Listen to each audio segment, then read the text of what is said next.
Hey guys, in this video I'm going to be showing you how you can make a tassel for your pull chain switches, whether it's for a ceiling fan or any light fixture that has a pull chain switch.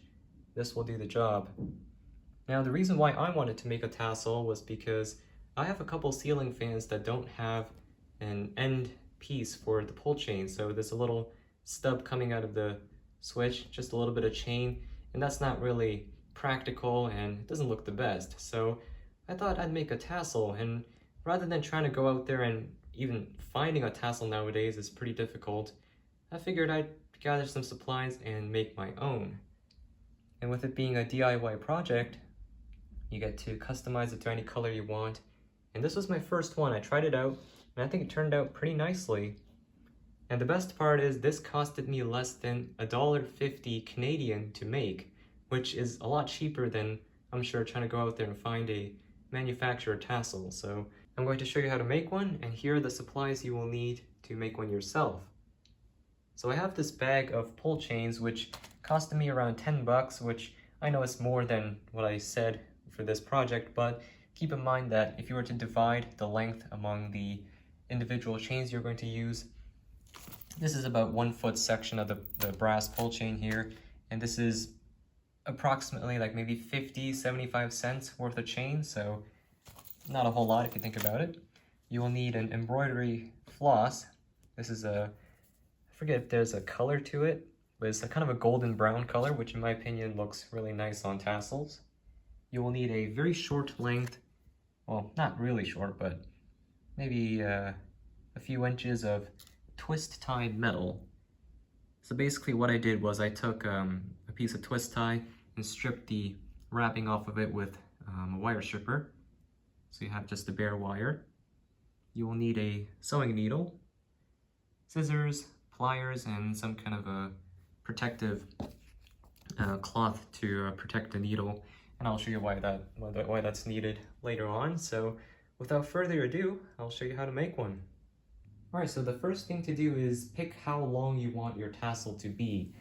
Now this one is about 5 inches long from top to bottom, which I think it's kind of a realistic length, but you can obviously customize it to any length you want. It can be, 12 inches long, it could be a tiny one if you really wanted to. It's all up to you. So what I did here is I took two paintbrushes and I taped them onto this table, and they're spaced 5 inches apart. And you will need to take your floss, take the little pieces out there. And then if this is, I think this is a bit longer than 5 inches, yeah, maybe around 5.5, 6 inches, but if this is the length you want, then you don't need to rewrap it, but for me I want it to be a little shorter, so I'm going to wrap it once again using this little contraption. So find the end here,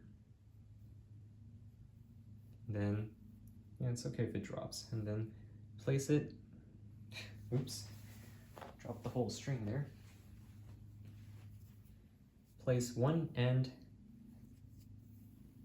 at the end of the pencil, or not the pencil, the paintbrush, and just basically wind it up as it was before, but to your desired tassel length. So just wind it up all the way.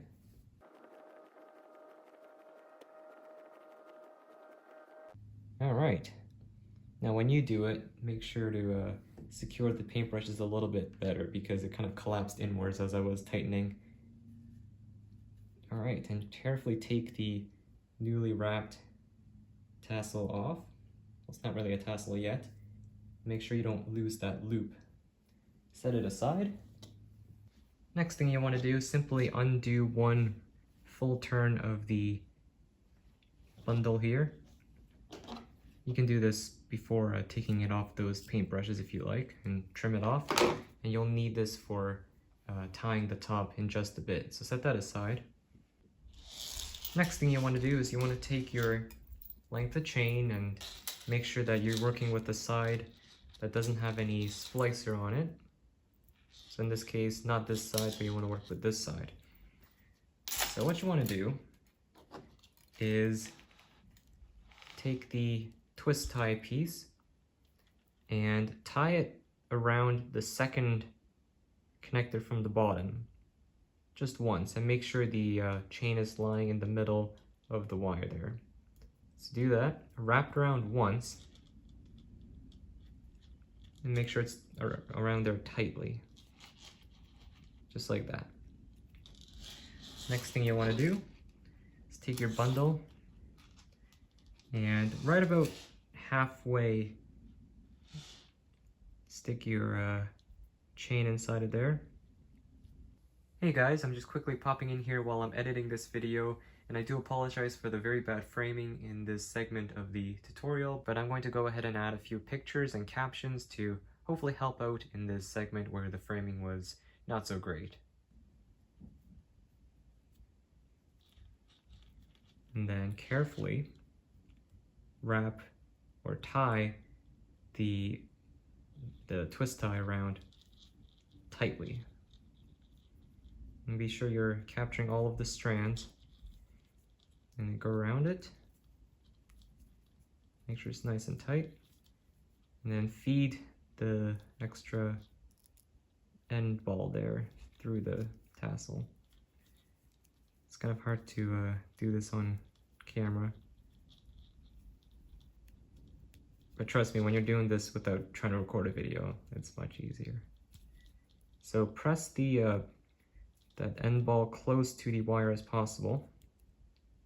And you want to tie the twist tie around the ball one more time, but this time the bottom connector. Go around there. And once you go around there, do a classic knot that you would do with a twist tie by just twisting the first piece of wire there with the one that you just wrapped around the ball. And then you can either just tuck the wire in here like that or trim it off. This one's short enough, so I'll just do that. So you're left with this at the top. So it's becoming more of a tassel now. And kind of straighten out the tassel. There we go. So, next thing you want to do is take the original wrapper piece, slide it down the chain.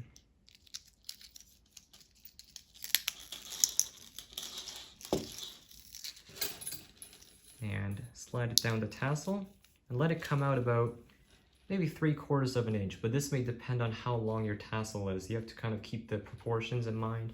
But for a 5-inch tassel, I would say around 3/4 of an inch is perfect. So this time you want to take that extra piece you cut off and you want to take about 1/3 of that length, fold it down so you get a half loop. Oh, this is tricky. Put it down near the piece there. Hold it down with your thumb. And take the longer side and wrap it around the top of the tassel tightly at least a couple times. And make sure it's tight. There we go, there's 3 turns. And what you want to do is take that end that you just wrapped, slide it through the loop that you created, pull it through the loop,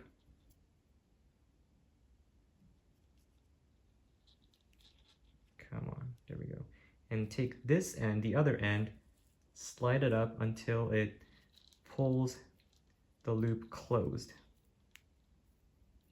just like that, and pull it tightly so the piece kind of gets tucked underneath that knot you just made, just like that. And now what you can do is take the wrapper off, and with this piece, this is where the sewing needle will come into play. Alright, so what you want to do with this extra piece that sticks out, you don't want to cut it because that's going to leave a little blunt tip there. So take a sewing needle, and threading it is always the hardest part. Alright, so I got this handy dandy tool that you just slide through the needle, eye the needle there, slide the thread all the way in, and pull it through. Voila! Alright, so we got the thread, ooh, almost lost it there, in the needle there. So what you want to do is follow the flow of the wraps here, and then thread it through that metal twist tie, just like that. Pull it through.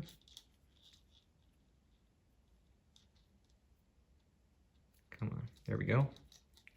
And then now you want to thread this through that little tie we made. Again, following the flow. So if it's coming out of here, follow it down and go right around here. And I like to just make it come out inside there like that. Pull it through. Sometimes if it's really stiff, this is where the pliers will come into play. Take one of these, protective, some kind of fabric, wrap around the needle, take the pliers and yank the needle through. But in this case, it wasn't so bad. And you want to pull the rest of the string through. Oop. Just grab that bundle there. There we go. And just like that, you can tidy up the tip there if that kind of messed it up, which in my case it did. So that's looking more like a tassel now.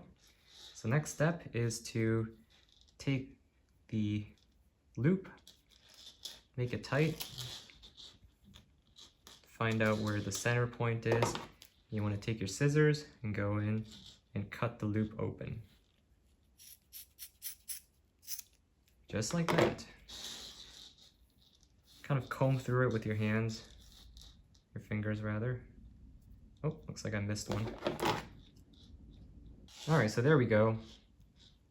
Just like that. And the last thing you want to do is simply trim the edges so they're all the same length. Or if you like the natural look, then you can kind of keep it like that, but I would definitely go ahead and trim some of the extra long pieces. Take that off. And that's looking good to me. Here it is compared to the first one I made. They're identical. Now these are going to go on the Sinlix ceiling fan that's currently in one of my sister's rooms. And for a while she just had a long pull chain with nothing at the end, but I think these tassels are going to suit that fan quite nicely. So let's go ahead and install it and see how it looks. Alright, so let's go ahead and attach the new tassels. This is going to be tricky because I'm doing it one-handed, but there it is. Light switch tassel is on. Let me grab the other one for the fan. I should probably disconnect this one. It's just a plain pull chain. Off it goes. And in goes the tassel.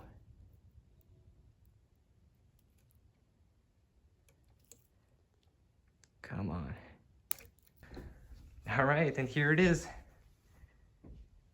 The Sinlix ceiling fan with the new tassels. I think it looks fantastic. Hopefully my sister will like that when she comes back home in a couple hours.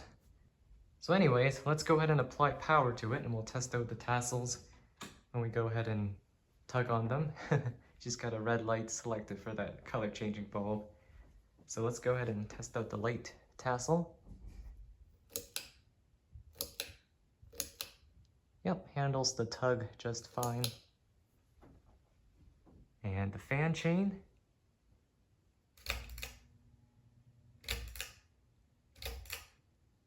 Perfect. So there it is, guys, the DIY tassel for your light fixture or ceiling fan. Like I said, it can be customized to any color you want, and that's the beauty of DIY projects. So anyways, that's going to be it for this one. So thanks for watching, and I'll see you in the next one. Peace.